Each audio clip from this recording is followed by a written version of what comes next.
What is your calling? Now, I want to look at this statement. To walk in a way worthy of your calling. Now let's look at these three words, walk, and worthy, and calling. What really is your calling?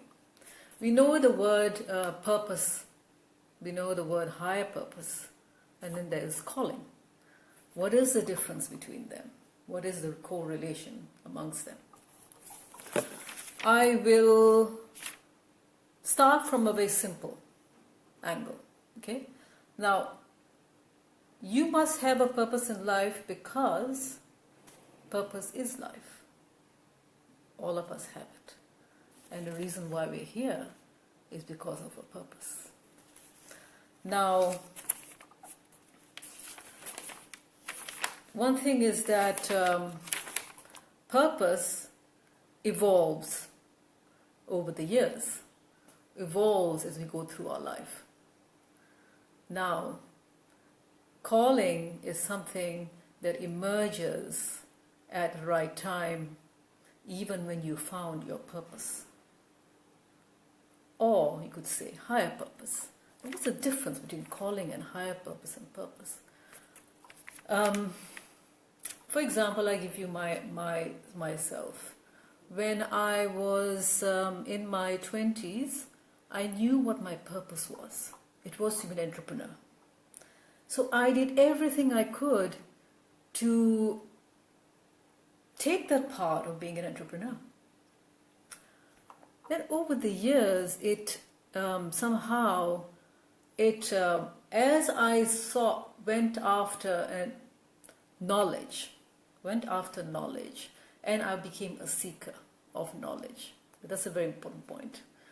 I found greater clarity on my purpose, and it started evolving. Purpose is not fixed. So that purpose was, let's say, the largest concentric circle, and the higher purpose was the smaller, was within a subset of that purpose. And calling is right in there, within the higher purpose, as emerges at the right time, as part of God's plan. God reveals a purpose, the calling to you, at the right time, and not before you are able to handle it. Okay, I'll go a little bit more onto this now.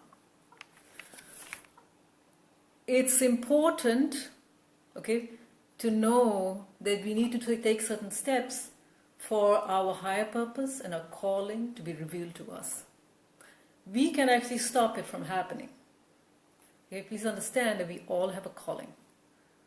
Okay, that's given to us an inheritance from God. We all have a calling, and there's certain things we need to do. Now, the first thing is being authentic.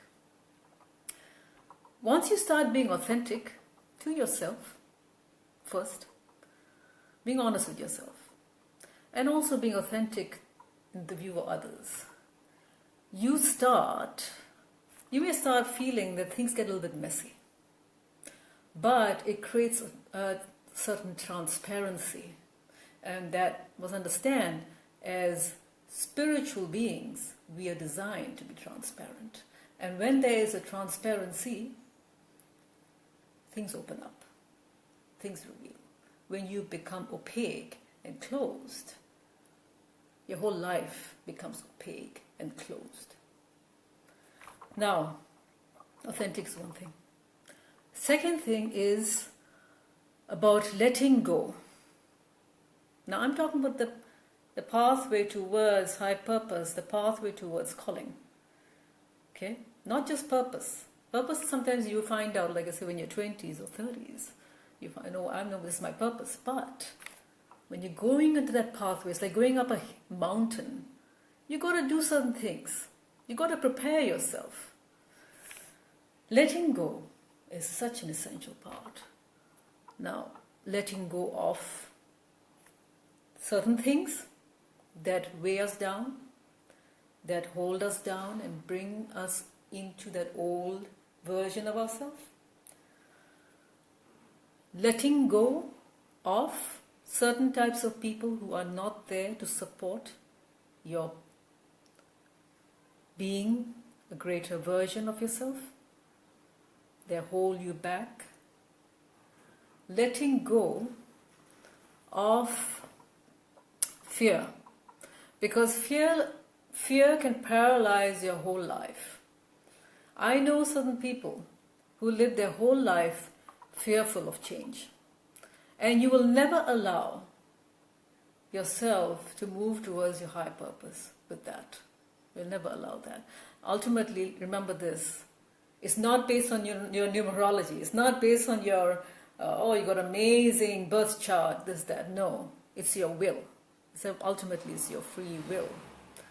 So you may have the most perfect birth chart, you may have the most perfect family and wealth, but if you don't have fearlessness, or if you're unable to overcome fear, and if you are unable to develop strong willpower to take your path based on your authentic self, you may never get there. Now, so letting go is important, and I think there's so many things we can look at. Now, number 3 is allowing yourself to be radical. Radical can sound like a bad word if you look in the news, or radical, in the religious point of view. But I'm talking about positively radical. That passion, that fire, and also doing things which are out of the box, not of just your box, but of the box of others, their thinking. So it may sound quirky, it may sound nonsensical, but sometimes your higher purpose, your calling, is within that so-called nonsensical, seemingly nonsensical area, which may later on not be nonsensical. So, allowing yourself to be positively radical. Let me give you an example of a famous person, I wonder if you know him, from the 15th century. Giordano Bruno is an Italian priest. I'll give you an example, reason why I mention him.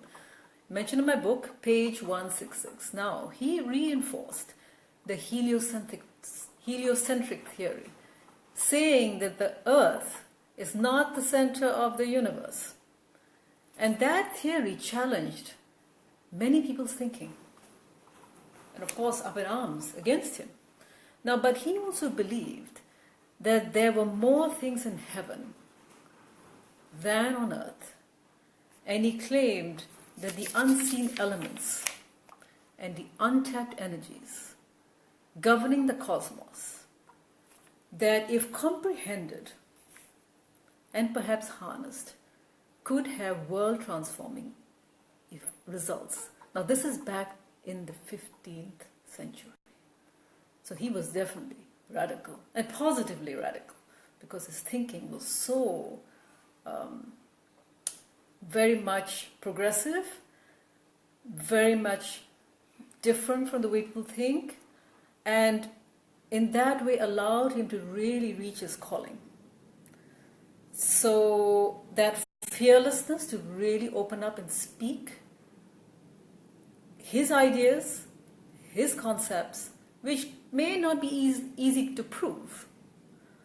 So that's an important thing, positively radical. Now, the other thing I want to mention about finding your calling is about being led, allowing yourself, as you let go, allowing yourself to be led by the Spirit. When I let go, this was like a couple of years ago, when I let go so many things, my old thinking, my old ideas, I was living a very different life. Okay? I was just chasing after government contracts, seriously. And it was a very, very structured life. It was very much into just, getting those deliverables and pleasing people in government, and not not really actually not doing things which humanitarian, which was actually what I was supposed to do. Now, I held on to a certain life which was always a great image to others. And I was so filled with that kind of thinking, old thinking, which was influenced by others, that I never allowed myself to be emptied and to be led by the Spirit. The Spirit, when I say we have the Spirit of man, but we also have the Spirit of God. The Holy Spirit, we allow ourselves for the Holy Spirit to lead us, and then walking in faith. Because you don't know, once you have let go so much and you become empty of the old elements, the old wine, that you don't know what's going to happen when you actually let go, and what's going to happen when you cross, when you will see that you've got a cliff to walk, to cross, so what's on the other side? And because sometimes your calling actually means that you are taking a totally different turn from what you thought was your original purpose. Now, my purpose was to be an entrepreneur, but then it was in a different angle. See, so I had to take the walk in faith, being led by the Spirit, which is an important point. Now, the other thing, which is a fifth point, the desire and capacity of experiencing knowledge grows and expands. Our calling will emerge. Having that desire to gain knowledge. When I say gain knowledge, I mean really diverse knowledge. Really having a voracious appetite for knowledge in different areas. And really trying to understand more and more and more until you reach a tipping point that your calling gets revealed. Like I said, there is a timing that God has a plan for you, and it will be revealed. But He needs you to do the work. It's not just going to happen just like that, right? So that's important. I mean, the 5 points. Yes, I want to read this part now. Ephesians 4:1. I, therefore, prisoner of the Lord, urge you to walk in a manner worthy of your calling, to which you have been called, with all humility and gentleness, with patience, bearing with one another in love, eager to maintain the unity of the Spirit in the bond of peace. So, what's so important is walking worthy of your calling. So you may find your calling within that purpose. As I said, it gets revealed to you at the right time. But we need to walk worthy of it. We need to walk in gentleness. We need to practice that calling in gentleness, in unity. Unity in the Spirit means always being united with God, and also unity with the community, because your purpose and your calling alone, without a connectedness with community, without a giving and receiving with the community, has no direction. Is not really real. Is not really in line with what you're meant to do, because our calling is always something that's united with the community and involves you being united with God, always. There is no separateness. You are not separate from, it cannot be conducted alone.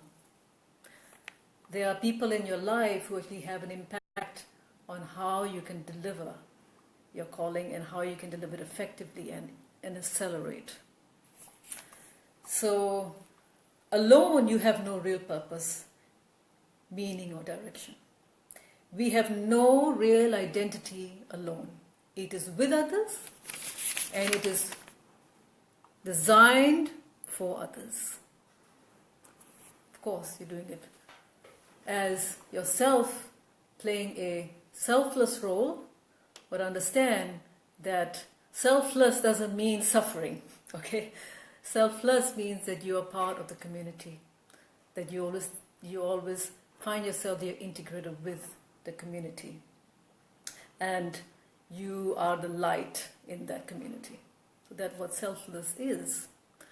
Now, authentic, letting go of fear and many things, allowing to be led by the Spirit, allowing yourself to be positively radical, having the desire and capacity for experiencing knowledge and allowing it to grow and expand. Knowledge is key. Fearlessness, again, part of letting go. And yes, so worthy, walking worthy of your calling. So worthy, you are worth. It's like you are worth being given that calling. So be worthy of it and carry it well, like clothing. Carry your calling well. And walk means to embody. Be an embodiment of your calling. This means when people see you, they can see your calling. You release that vibration, you release that energy. People can feel it. You put your whole self in your calling. And yes, so it is something that should be carried responsibly, something that is carried with dignity, something that's carried with transparence, because you are not holding it back. There was this one prophecy that was shared recently. In fact, it was just the past week, that those people have been hiding their calling all this time are going to reveal themselves. So don't be afraid to reveal your calling and be who you are and how you're going to and what you're going to do in this world. So it will be probably revealed to you. It is being revealed to some people right now. Some of you already received it. Some of you can just patiently wait because it's a natural process. It is not. We are not in a competition. We are here for this purpose of living and conducting our particular tasks for the advancement of ourselves and the whole planet. We all have a part to play. So just be mindful that everybody has a calling, and when you find it, to carry it well and to really take it to practice it boldly. So I thank you very much for joining me today. And any questions, please comment on this Facebook Live. I'm going to have part 2 later on, an hour from now. And I'm really pleased that you joined me, and thank you very much.